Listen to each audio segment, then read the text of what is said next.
Lors de visites dans les bidonvilles de Kampala en 2010, Alexandre Laure et Vincent Kinsler, les fondateurs de Green Bio Energy, ont été inspirés par l'initiative spontanée de certaines communautés défavorisées. Certains ménages entreprenants transformaient des déchets solides en combustible. Ils ont perçu là le potentiel de cette industrie. Il leur est apparu évident qu'avec un petit investissement et les bonnes compétences à bord, il leur serait possible de développer un produit de qualité, moins cher pour les consommateurs et permettant de ralentir la déforestation en Ouganda. Le modèle d'affaires qui a été développé, il est original à deux titres. Premièrement, en termes d'innovation, l'équipe projet a décidé de tout faire, de produire les solutions technologiques localement avec les Ougandais et avec du matériel local.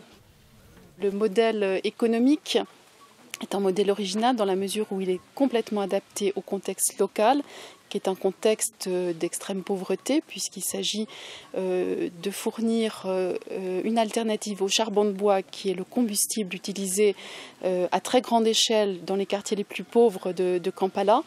Et donc il s'agissait de démontrer qu'il est plus économique et aussi plus rationnel sur le plan écologique d'utiliser ces briquettes. Leur modèle d'affaires basé sur un procédé local est en réalité très simple.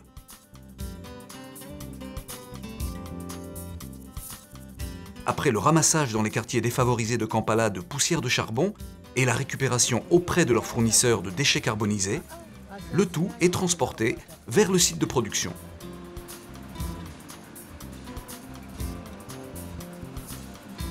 Sur place, la qualité de l'intrant est vérifiée, il est stocké avant d'être broyé en poussière fine.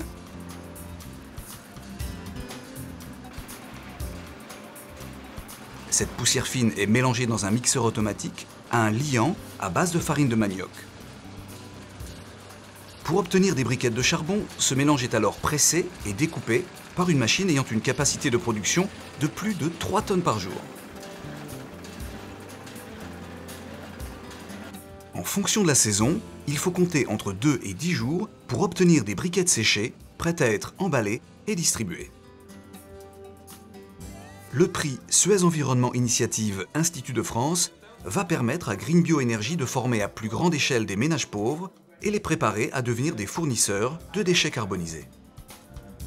L'opportunité de devenir producteurs de leurs propres briquettes leur sera également offerte.